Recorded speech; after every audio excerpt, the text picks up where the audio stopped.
Are you ready to go from burned out to blissed out?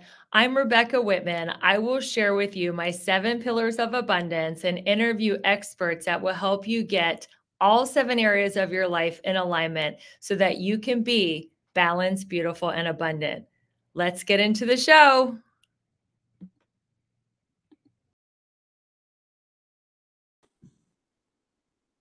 Welcome, everyone, to the Balanced, Beautiful, and Abundant podcast. I am your host, Rebecca Whitman, helping you go from burned out to balanced, beautiful, and abundant. Today, we have a very special guest who is a new friend of mine. Welcome to the show, Patti Smith. Hi, Rebecca. Great to be here.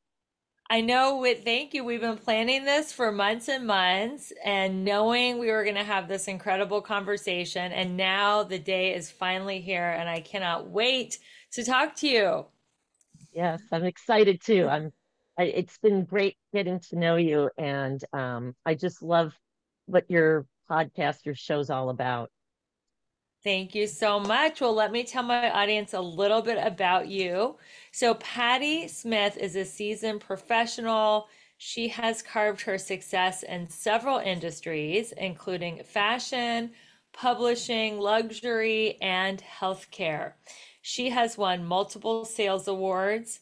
Her commitment to personal growth and transformation has been a constant in her pathway to success, and her conviction in the boundless power of human potential radiates through all of her work. Her new book, What Am I to Do Now, is a testament to her expertise in life's uncertainties. So, Patti, tell us your story. How did you go from the industries that you were in to becoming a life coach, helping women to reinvent themselves in these uncertain times that we're in? Sure. I grew up in Michigan. I was in the middle of six kids, like the Brady Bunch. We were boy, girl, boy, girl, boy, girl. I was Jan, for those of you that know Brady Bunch. And there's two things as a kid that was always like a pull for me that I don't know, it lit me up. Was one was fashion, to the degree that my family called me fashion plate. I used to argue with what kind of pajamas I'd wear to bed. And the second was helping people. And the other nickname I had in my family was Florence Nightingale because I was always running out to help my friends with their problems. So it's kind of interesting how my life kind of went full circle. Once I got out of school, I really wanted to do something in fashion. I wasn't sure what that was. And I ended up getting into the fashion world. I went to a fashion institute, and it ended up bringing me out to California. And that was my world for the first chapter of my life, like really into my 30s. And I loved it. I got to travel. I was in New York part-time, and I just learned so much. I was in sales, and I eventually became a national sales manager. And I just felt like I was such in my zone. And eventually things just kind of morphed for me. I kept reinventing myself. While I was working, I ended up getting having two colleagues that we started a side hustle with. And so for a while, I had a side hustle, and What was your side eventually, hustle in? it started out as one thing, but it ended up being a high-end gift business. And so we were working in fashion, but then we were working in these high-end gifts, which was kind of still that space. And it was really, I mean, it was fun, it was creative. And then eventually I got out of it, and I was pregnant, and we were redoing our home. And that was kind of a next chapter for me. So I always intended on going back to work. I took off a little bit of time because we were redoing our house, and I had just gotten out of this business. And a lot had changed with the fashion industry. So it was just everything was kind of the right time to move forward. And then right before my daughter was 18 months old and my husband had a health scare. And, in my book, I talk a lot about navigating change. And some change, it's things that we want to change, we want to grow. But a lot of times as we get on in life, things happen. And my husband had a very serious health scare to the degree that I jumped back into work like immediately. And that's how I got into, I was selling advertising for a home magazine, a high-end design home magazine, because it was flexible and I could take care of the little one. And my sister at the time, my older sister, was kind of dealing with cancer off and on. And my world really was pulled out from under me. And we got through the health scare. Everything ended up being okay. And so I was into this selling advertising. And from there, I became, I really formed a good relationship with two clients. And one was a designer, an interior designer. The other was a landscape designer. And eventually they pulled me away and I started working for them doing PR and marketing. It was really kind of just, I was always curious and I was just always open to things. And so they were like, we would love for you to help us out full time. They kind of created this position for me. And so then I ended up doing that. And I worked a lot with the interior designer. She worked with a lot of athletes. So I started traveling a little bit, which I wasn't expecting, but I loved what I did and we worked it out. And then my sister, who had been battling cancer off and on, and she went through a really tough divorce. It's two kids. Her cancer ended up becoming terminal. And you want to talk about one day when just everything changes. I'll never forget being at the doctor and hearing her diagnosis that she Hmm. had 8 months if she got chemo in the brain. And so I'm getting so emotional. Okay. Sometimes I You're do, gonna get sometimes I can't. emotional. We accept everything on this show, tears, laughter, and everything in between. So it's totally okay to cry. Just breathe through it. Yeah. I know she's your big Ah, sister. it's Yeah. been a few years too, but so they said 8 months if she got chemo in the brain, and 8 weeks if I'm sorry, and 8 weeks if she did not. And I really think that she made the decision to do the chemo because of her two kids. At the time, one was, I believe, just started middle school, and the other just started high school. Because this all happened right when we found out all this on their first day of school. So I became a caregiver overnight and I stopped working because it was full time. And anybody who's been a full time caregiver will know it it is so overwhelming because no one preps you. Kind of just like a mom, you're not really prepped to be a full parent. And this really was it really was navigating change and navigating unknown every day because you never knew what to expect just when you thought you had everything down. I mean, my husband was an angel through it all. I learned a lot.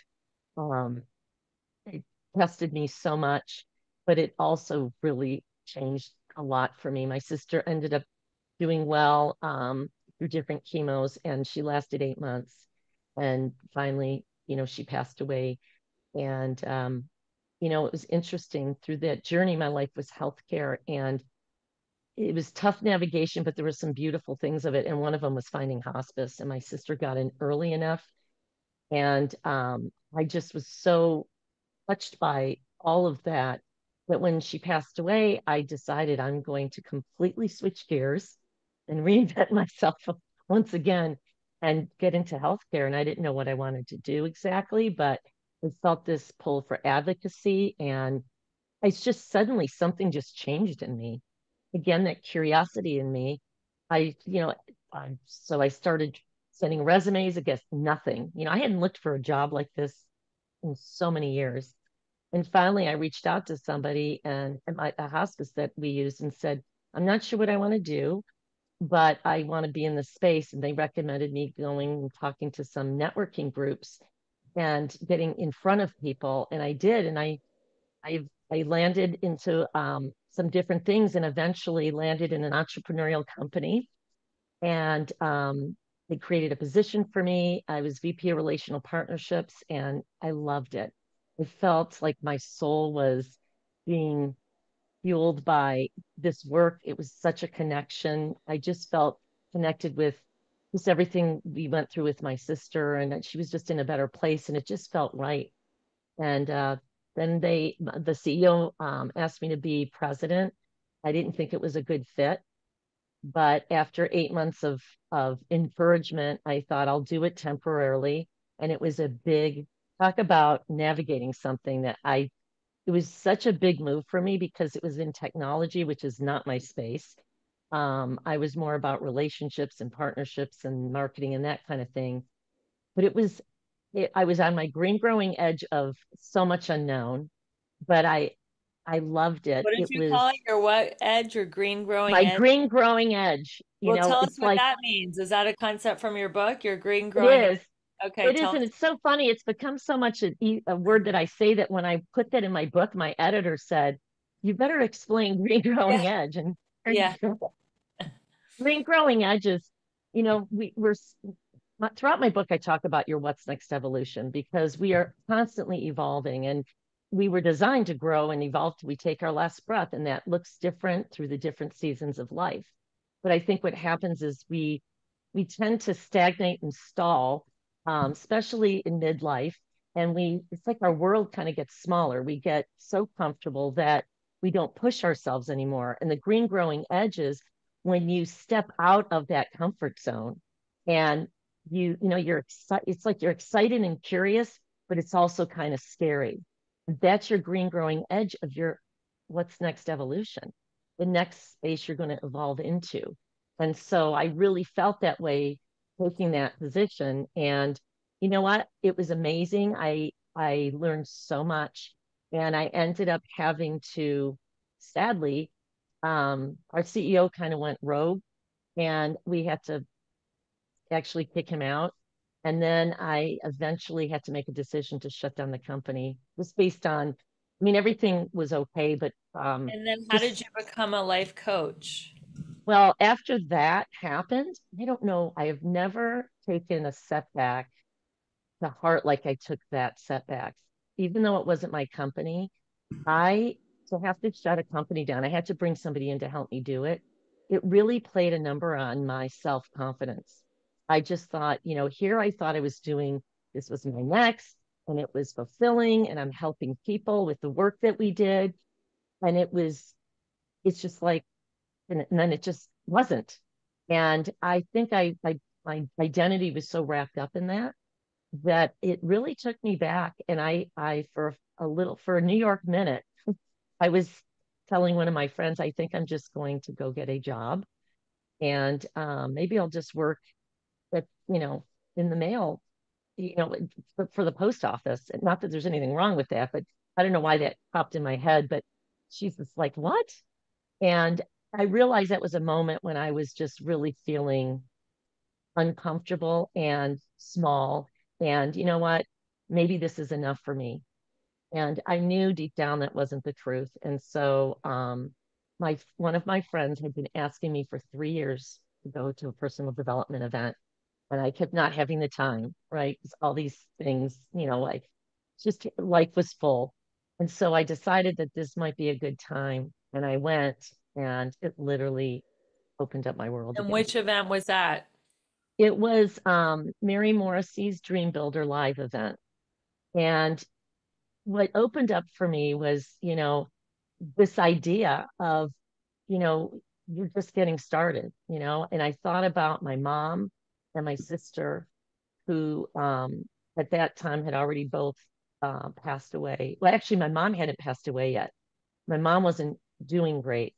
My sister had passed away. And I made a decision that I'm going to go into this thing. It took me a little bit of time, but I worked with a coach for just a little bit. And then I decided, I think I'm going to do this. And then, right when I made the decision to get certified and make this investment and really jump into something new, my mom's health went downhill. And like one day woke up in late stage dementia and I was out on a plane helping caregive with my younger sister and my dad. And 3 weeks later, my mom died. And And then your mother-in-law died. no, not my mother-in-law yet. My But I'm mother saying died.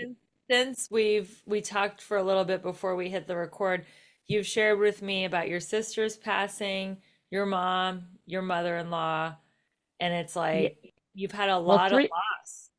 yes. And what I was going to say is 3 weeks after my mom died, my niece was killed in a tragic accident. Oh my God. You have been Yeah, through so much loss. I'm so it, sorry. oh, it really, I was questioning a lot at that time because I thought, wow, But there's always people. I mean, you can always find people that have a more like heart-wrenching story. And I just thought, you know what? It's my journey for whatever reason. What am I supposed to learn from this? But what was interesting to me is when I lost my mom and then my niece, I was going, gosh, I just made this big decision. And it would have been easy to retract and just say, maybe I should put this on hold.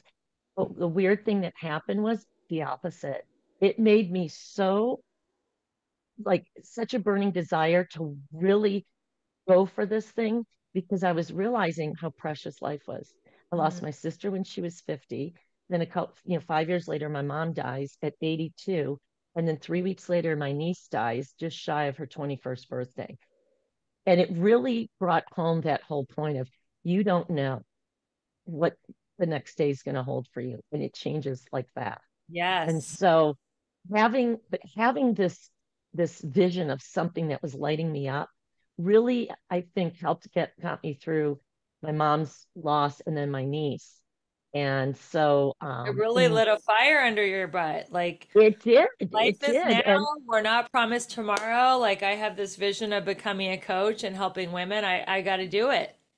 yes, and I thought the last thing I wanted to do was start a business when I had just shut down a business, though it wasn't mine. But that was being afraid. I was just because I was letting the past dictate my future. And I thought, you know what? This is the epitome of helping people. This is that other piece of when I was a little girl and I helped my friends, with their problems. I just, I realized this was exactly it. And I just thought of my mom and sister who really were my first mentors. And it just felt right. So it helped me realize the power of having a vision that lights you up and it's your compass. And I feel like we need to continue to do that as we evolve through all the seasons of our lives. And that's how we navigate change in a Beautiful. good way. Beautiful. So you talk a lot about self-leadership. What does self-leadership mean to you? Well, I think about before we can lead others, we need to learn how to lead ourselves. And, think about what it is to be a leader. A leader is somebody who's confident, somebody who's decisive. Um, there's a lot of, and then there's the empathetic side of leadership that we don't always see in leadership. But I feel like what really got me thinking about this is this whole idea of what kind of role model are we being to our kids and to the younger generation. And when I was writing my book, okay, when I decided to become a coach and then I got my certification, I right after that happened, I thought, I think I'm going to write a book. My husband's like, oh my gosh, you just started this business. But I just felt really pulled to do this. And so I was start and stop with this book, writing this book. And then I had gotten to a decent place with it, but I never told my daughter I was writing a book. And at the time, she was in high school. So we were going. What happened was we were going through the pandemic, and when that happened, it stopped a lot. And I felt like if I don't finish this book now, like this is the time to do this. But I didn't tell my daughter I was writing this book. And one day she came in my office and it was a tough time for the kids. I mean, she was in a junior in high school and they lost the last half of the year and their senior year pretty much. And so there were meltdowns and all that. And one day, you're trying to be creative. And one day I'm writing and she comes in and I just was like, Christina, I'm trying to finish this book. Can you just please just give me some peace? And she goes, you're doing what? You're writing a book? And I thought, I have to finish this book now because I've got to walk my talk. I'm, Yeah. you know, if I'm really going to be a parent and be a role model for her, she's at that age where it doesn't matter if I tell her you should do this or that. She's looking at me and she never saw my first act. She's like, I wish I knew when you were in the fashion business. So it's not like she saw, different things that I did. So it made me start thinking about what kind of a role model are we being, even to our younger generation. And it And really that's a starts with, good, sorry to interrupt, but for our listeners, that is a good thing to ask yourself. If you are being watched by your child or a young person, what would they be learning from your behavior? Do you want to know my biggest and best beauty secret? It is liquid collagen. I started drinking liquid collagen 3.5 years ago, and I am totally obsessed. I have never looked younger, fitter, leaner, stronger. My skin is glowing. My hair is thick and shiny. Eyebrows, eyelashes, nails, they're all growing, and I feel like I'm aging backwards. If you really want to know a huge hack to be balanced, beautiful, and abundant, you got to try this collagen. It is amazing. If you go to the show notes, you will get a $10 off coupon. If you buy 2 bottles, it's $25 off. And there's two versions. There's one for anti-aging and overall health, and there's another formula for fat loss. Both formulas are amazing. They taste great, and it's so easy to take. You just take a spoonful in the morning and a spoonful at night and just add it to your regimen. This stuff is off the charts. So make sure you go to the link in the show notes and grab yourself a couple bottles and tell me how much you love aging backwards. Thanks for watching the show, and we'll be back to our regular content now. Just getting into that role model, or you can also ask yourself when you're stuck, what would my role model do right now? How would my role model, approach this person or situation? So, okay, go on. Well, and so that brings me to, last year when I just published my book, AARP, the AARP magazine for people 50 and older, they contacted me and they wanted to do this article on empty nesters. And Mm, so I thought, oh, okay, this is interesting, but I'm open. And it's interesting. She interviewed a few different people on this subject, and the pieces that she took from my interview were the pieces that spoke to being a role model for your kids. And it makes me think about self leadership because it's not just how we lead ourselves doing everything, in a way that we want to show our kids the right way to do things or like a healthy way of doing things. But I think it's also important for our kids to see how we fail and how mm, we resolve conflict to show yeah. that, we make mistakes. We're human and that we shouldn't be so afraid of making everything so, perfect, for them in their eyes with respect to us. And watching us navigate if we've been through, say, a breakup or we've been through loss or something didn't work out, or maybe, you lost your job, or maybe you're struggling with something, for them to just see, oh, you get through it. I mean, I think there's not a better teacher than somebody who literally walks their talk. And And there's not so, a better teacher than failure. There is no failure. You either win or you learn. And I feel like kids are not equipped with failure. I know I almost had a nervous break. I did have a nervous breakdown in college when I didn't get into a certain social club because I had no coping mechanism on failure and not getting what I wanted. mm, So when parents make it so easy for kids to get everything they want, they don't really have the grit that comes from failure. exactly. And I'm going to share a story about my dad because when I think about reinvention, and a lot of times I think in our second act, sometimes we're just responding to things, right? But if you're really intentional about, like, say, retirement, people plan financially for retirement, but how many people really plan what they're going to do? And and just on a side note, I went to a class reunion last year, and there was a guy that had sold his business. He had had a business and he sold it, and he retired. And he said, and I said, so what are you doing now? And he says, I got a job. And I'm like, well, why? And he said, I retired and I wasn't even thinking about what I was going to do next. And you can only golf so much and, you know, do that kind of stuff. And he said, my wife was still working, my friends were still working. I don't know what I was thinking. And, we don't. our kids, we have them plan about their future when they're out of high school and college. What are you going to do? But I don't think that we really think about our second act of life, our second chapter, or even retirement. It's like, well, are you retiring from life? What do you want to do? Like, whether it's volunteer work or you want to, learn how to paint, or you want to explore something that it's always pulled you, but you've never had the time for, but to really get intentional about what that is. And Or because now people have to work. I just read an article this week, I think it was in the New York Times. For the first time ever, Generation X will not have enough money to retire at 65. Most people don't have enough savings. So, what kind of work are you going to do to reinvent yourself in your, third act?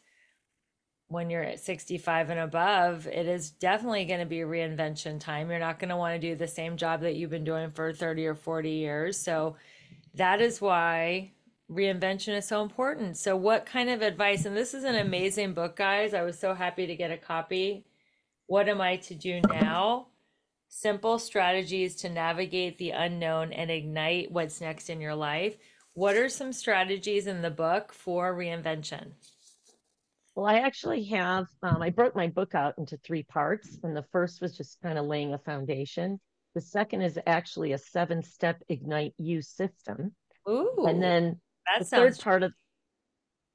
and the third part of the book is overcoming barriers, because, you know, it all starts with really getting yourself clear on what you want. When I work with clients, and we're talking about wanting to um, go after something that's more fulfilling. And I think that hits a lot of people when they're in that mid part of life, right? A lot of people I know that happen to me. I want to get involved with more fulfilling work. And so you have to figure out, well, what does that mean? If you're going to spend your time doing something, and whether you need to get paid to do it or not, your work in the world, whether it's paid or not, is how you spend your time. Yeah. And so, I mean, you're only going to lunch and do, and travel and do certain things so much, but like there's that piece that I think what really fills you up is when you're doing something that lights you up and Yeah. something that somehow is impactful to others. And it doesn't have to be in a big way, but you just feel it's more complete. But you have to take the time to think about it. And I don't think that we don't even remember how to do it. So when I work with clients and I ask them that question, what would you love? What do you want? Almost always they tell me what they don't want. And Hmm. I asked them what they wanted, because we're clear with what we don't want.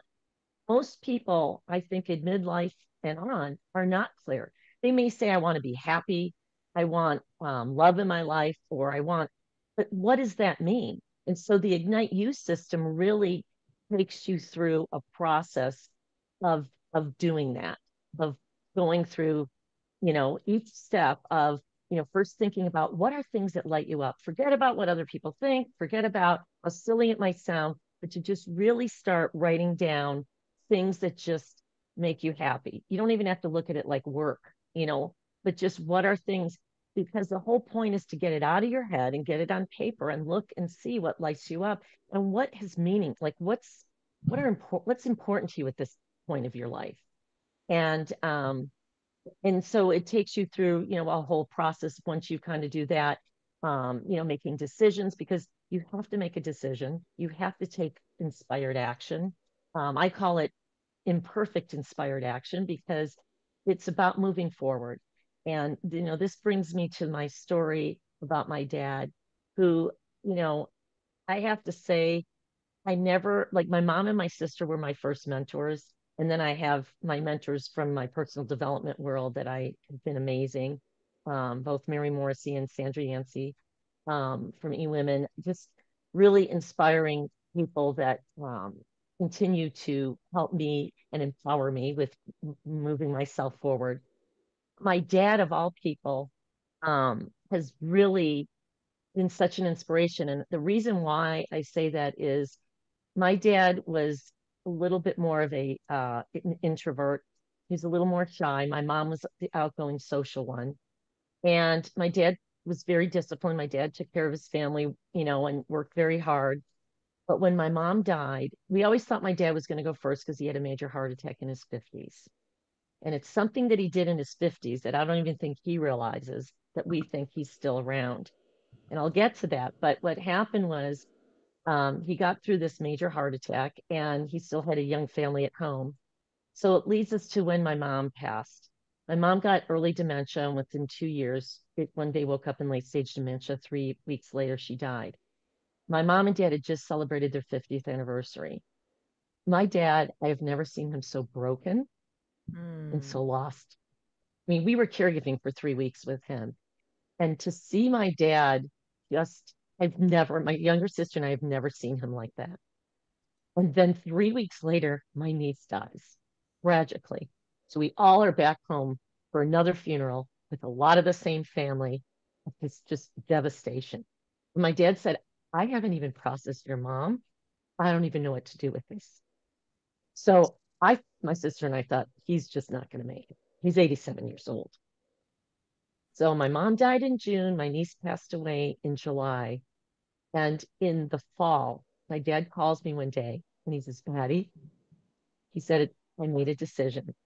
I can either feel sorry for myself, make excuses, look at these four walls and wait to die, or I can reinvent myself. His words. And he said, I've made the decision to reinvent myself. And I was like, okay, this does not sound like my father. That would Yeah. have been my mom. What is this going to look like? And at 87 years old, it might not look like what it's going to look like to you or me or whoever is listening to this.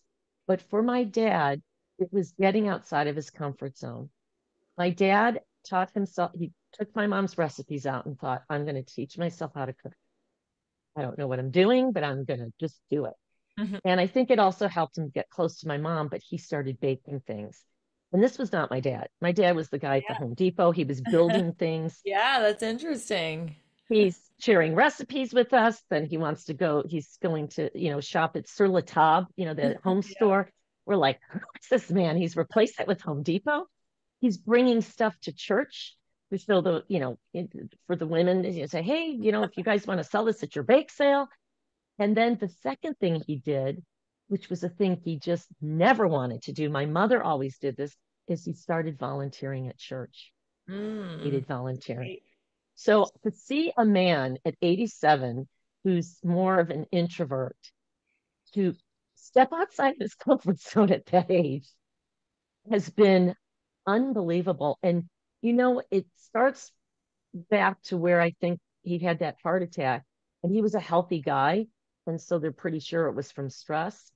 And my dad came up with this thing called his mental switch. He Okay, let's hear literally about says that. he says he literally visualizes a switch, like a light switch. And he that was how he shut down stress. Like if he was having a conversation that was upsetting, or he was in an environment where if he was in a conversation with you and things were getting heated, he's like, okay, it's time to turn the switch on. And he would literally shut it down. He, I don't care who he was talking to, my mother, his kids, whomever. He would literally shut down an uncomfortable, stressful situation that just isn't going to go anywhere good. And he really developed that ability with this mental capacity to shut off things that aren't serving him. And I really believe that it helped him even with all of this with my mom and my sister and my niece passing away. And I don't think he was like an unconscious competent about it. It's not like he studied personal development, but it was his own way of learning. And my dad's going to be 95 in October. Aw. We're making plans to celebrate. He still lives on his own in his house that's paid off that, him and my mom had. And it's the second house. They moved, 20 years ago. He's built a lot of stuff in that house. Amazing. And where is he? He Where's the he's house? in Michigan Okay. and he still drives, mindfully. He doesn't drive everywhere, but he still drives. He's got his wheels. He cooks. He does his laundry. He still does his own taxes. And, he's just always about moving forward, focusing forward. He had a very tragic thing happen this past spring and his blood pressure medicine dropped, or his blood pressure dropped, and he fainted at church volunteering, and he Oh, face planted, and he broke every bone in his body in his face from here to here. And we thought, okay, this is going to be it. I mean, this was it, you know. And he came home from the hospital, and he said, I have one focus, and that is healing. yes. Literally what he said, one focus. Next thing I know, because they don't want him walking, that he's like, well, since I can't walk at the mall, he's on his exercise bike, you know, the stationary bike. Then he's tinkering with this doorbell that was broken. He likes fixing things because he's like, I've got to do something. And then he's in the evening, he's doing crossword puzzles. I've got to keep my mind sharp. But he said his focus was healing, not feeling sorry for himself, not saying, okay, this is it. It's what can I do from where I am with what I have? And Yes. that's what I talk about in my book on the action piece of my take action in the Ignite You system is take inspired and perfect action because nothing happens until you act. Action changes things, and it's all about taking that first step. And I think And all with about imperfect action. I think people get yeah, stuck in analysis paralysis because they think they have to take perfect action and then they stay stuck. But imperfect action moves you forward just as fast, if not faster than perfect action, because you want to fail fast and fail forward and just go for it. So the final question is when people are wanting to change themselves and they have fear and doubt of making mistakes or doing the wrong thing, how do you tell people to overcome fear and doubt? I mean, I'm going to repeat this. It's first of all, befriend your fear because you're going to have doubt and you're going to have fear no matter where you are. Because as you overcome one thing, when you evolve into that next version, then there's going to be that next thing. And so I think if you start reframing what fear and failure is, I mean, failure is just feedback, number one. You know, Yes, failure is just feedback, and fear is forgetting everything is all right. exactly. And so really reframing what those things are. And really, that's what's required to grow. Because when you are doing something outside of your, green growing edge, right, your uncomfort zone, you're going to do, when you're doing something that's new or something that you haven't, practiced, you're going to fail. It's like walking. Think about kids. They learn how to walk by falling down. They Mhm. don't decide one day they keep falling down. Well, I guess I'm not going to walk. They just keep trying and they fall down and they don't care how they look to other people. And then they eventually become walkers. Driving is the same thing when we got that driver's license, right? At first, you don't know what you're doing. You are so, but your drive to want to drive is bigger than the fear. So you just push through it. And so that's why having a vision, having a goal, something, that is going to make something your soul's connected with, something like a purpose that just fills your heart. That's the first step is to find something because that will help you overcome those things because your desire to want to do something is bigger than your desire not to. A quick story, if we have time. Yes, yes, absolutely. Think about overcoming something. It was definitely when my sister, got ill and my life got pulled out from under me. That was definitely all unknown. But the first thing that happened to me really taught me about you have something you want so bad, and your will to do it is stronger than allowing the fear and doubt. And it's okay that they're there. Befriend them. Know that that's part of your process. That tells you you're on that edge of the next thing. When I was going to move to California, I was in the fashion business, and then they closed our showroom, and I was young. I was 22, just starting to make my way. And so I made this decision to move to California. I had a job interview, a place to live a month for free, and $300 cash. And I was going to do it. I just, you know what? it was scary, but I wanted to pursue my fashion career. And I knew that it would be LA or New York, and that my older sister had been out in LA. And she says, you can rent a room from us for free for a month. And then after that, you got to figure it out. So I went and I decided I'm going to do it. You decide for something you want to do, right? Okay, this is scary, but I'm going to do it. And the minute you decide, that's when those paradigms show up. What happened to me? I was planning on moving. They threw a going away party for me. And the night before I was moving, my car was in front of our house, and somebody in the evening came and hit my car, smashed my car. So I couldn't leave. So I had to delay my trip for a week to get my car fixed. So that's okay. That's took me up a bit, but I'm like, no problem. So then the day I'm leaving, my car's packed to the hilt because I literally just took clothes and a few things. And a friend was driving out with me. And we literally took off from my house, got down the street, turned down the main road, and my car overheated. Oh my gosh. And we were able to make it to this stop. And my friend goes, "Don't you think this is trying to tell you something?" And for a brief moment, I thought, maybe this is telling me not to go. I mean, this is like kind of a big thing, two things that have happened. But you know what? My desire to really want to go for this fashion career and really try to see what happens in LA was bigger than the fear, the doubts, the people saying, "Hey, is this a sign?" And I went out there. And the first year was tough in the sense that I didn't make a lot, but I loved everything about it. My car broke down a couple times, but somehow I just got through it. And here I am. I moved out here, in 1986. And you know what? Built an, you've built an amazing life here. So Oh, my dog's going crazy. I'm going to shut the door. I have so enjoyed this conversation. I know people are going to want to pick up your book. Where can they find you? Where can they get this awesome book? What am I to do now? they can get my book on Amazon or on my website. And if they do go to my website, I have a free gift. Ooh, And I like free gifts. What is it? it's actually in my book, and it's called My Awesomeness Creed. But it's on, like, you can print it out, and it's like got a pretty border. And what my awesomeness creed is I believe in the power of human potential. We all have potential for so much.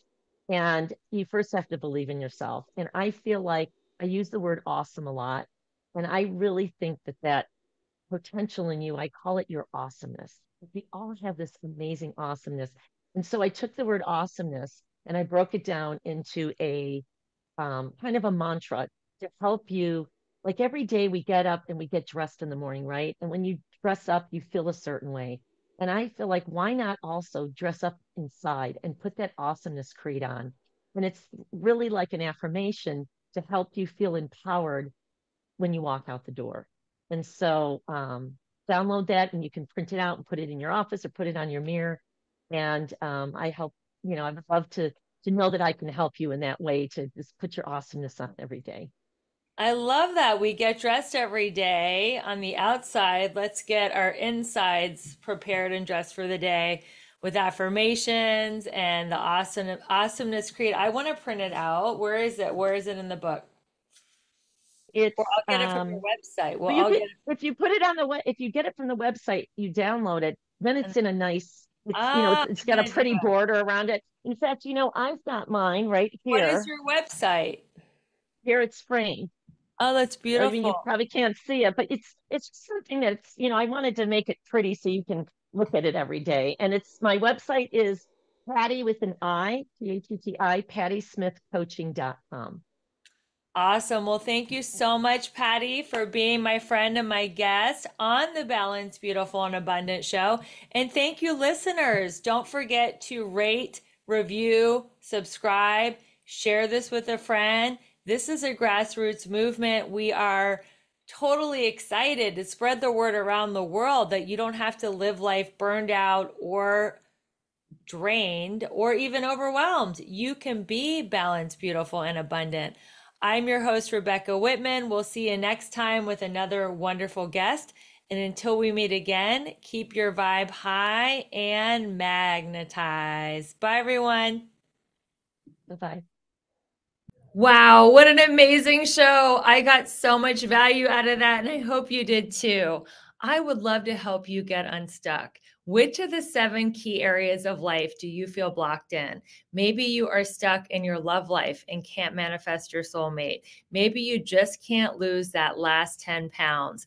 Maybe you are burned out and want to get out of your job and create a 6-figure side hustle. I have great news for you. I am offering 3 complimentary breakthrough calls this week for the women and the men that are ready to get unstuck. This is a free 45-minute coaching call that I am offering to my listeners. Just go to the link in the show notes. And for those of you ready to really have the time of your life and end 2024 on an incredible note, you will want to learn more about the Balanced, Beautiful, and Abundant Retreat, October 3rd through 6th in Belize City, Central America. Not only will you learn how to get all 7 areas of your life to a level 10 to end the year with momentum, but you will enjoy pampering in a luxury spa with healthy food, yoga, and sound bath. We will be having an incredible time on the beach, in the pool, walking around the beautiful city. It's in a private island, and it's just something that will be the best decision you ever made. I can't wait to spend a weekend with you in Belize City, Central America, on a private island. So if you're looking for more information on the Balanced, Beautiful, and Abundant Retreat, make sure you go to my link in the show notes. And for everybody else, thank you so much for supporting the show. We love our listeners. Your reviews, your subscription, sharing this podcast with your friends and family is really getting the word out there that you do not have to go through life burned out. You can be balanced, beautiful, and abundant. Make sure you tune in next week, and we'll see you soon. Bye.